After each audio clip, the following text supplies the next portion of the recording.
Hello friends, আমি অদিতি চলে এসেছি আরও একটা নতুন ভিডিও নিয়ে। আমার সাজগোজ আর সামনের কিছু ক্লিপিংস থেকে তো বুঝতেই পারছো আজ আমরা কোথায় যেতে চলেছি। ইয়েস, রয়্যাল এনফিল্ডের শোরুম মধ্যমগ্রাম, একদম যশোর রোডের ওপরে বিবেকানন্দ কলেজ বাস স্টপের ঠিক অপোজিটে।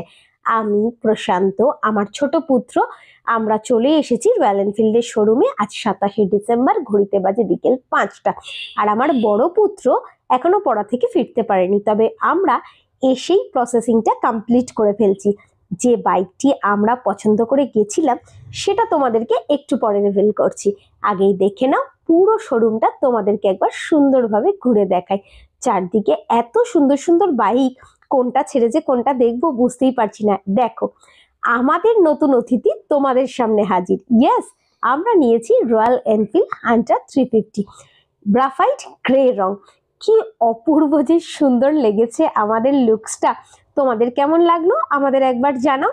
দেখো, চলছে মানে বিভিন্ন রকমের যে প্রসিডিওর সেগুলো চলছে, চাবি দেওয়া, কেক কাটা। ভীষণ খুশি ছিলাম, আমাদের মুখের হাসিটা দেখেই তোমরা বুঝতে পারছো। প্রশান্তর এই স্বপ্নটা পূরণ হতে বেশ অনেকটা দিন লেগে গেল, বাট অ্যাট লাস্ট স্বপ্নটা পূরণ হলো। আমরা প্রত্যেকে পরিবারে ভীষণ খুশি। দেখো, এই ছেলেটি ছিল আমাদের যে এই বাইকটি ডেলিভারি করলো, ওর সাথেই কথা টথা আমরা এভরিথিং বলেছি, সমস্তটা খুব সুন্দর করে গাইড করেছে।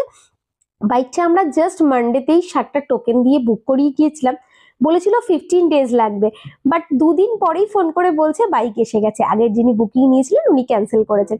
কপালটা বেশ ভালো, কারণ আমার কর্তামশাইয়ের বাইকটা বেশ ডিস্টার্ব করছিল। কোনো কথা না, সোজা ছেলেকে বাড়িতে নামিয়ে, কারণ 3জনে পসিবল হচ্ছিল না, চলে এসেছি সোজা গৌরীপুরে মায়ের মন্দিরে। মায়ের মুখ দেখলে আর বাবার মুখটা দর্শন করলে আমাদের মনটা একদম শান্তি হয়ে যায়। তাই নতুন অতিথিকেও দর্শন করাতে নিয়ে চলে এসেছি। আর নতুন অতিথির পুজোটা ঠাকুরমশাই সেরে নিচ্ছে। প্রশান্ত নারকেল ফাটিয়ে চাকায় ইঞ্জিনে জল দিয়ে দিচ্ছে। নতুন অতিথিকে নিয়ে যাওয়ার আগে এটুকু সেবা তো ওর প্রাপ্যই ছিল। চলো, আমাদের তো পুজো কমপ্লিট, মায়ের দর্শন কমপ্লিট, বাবার দর্শন কমপ্লিট। এবার যাব আমার বাপের বাড়িতে, মা আর বাবাকে দেখাবো নতুন বাইকটি, কারণ ওনাদের দেখানো ছাড়া আমাদের কোনো জিনিসই মনে হয় যেন পূর্ণ হয় না।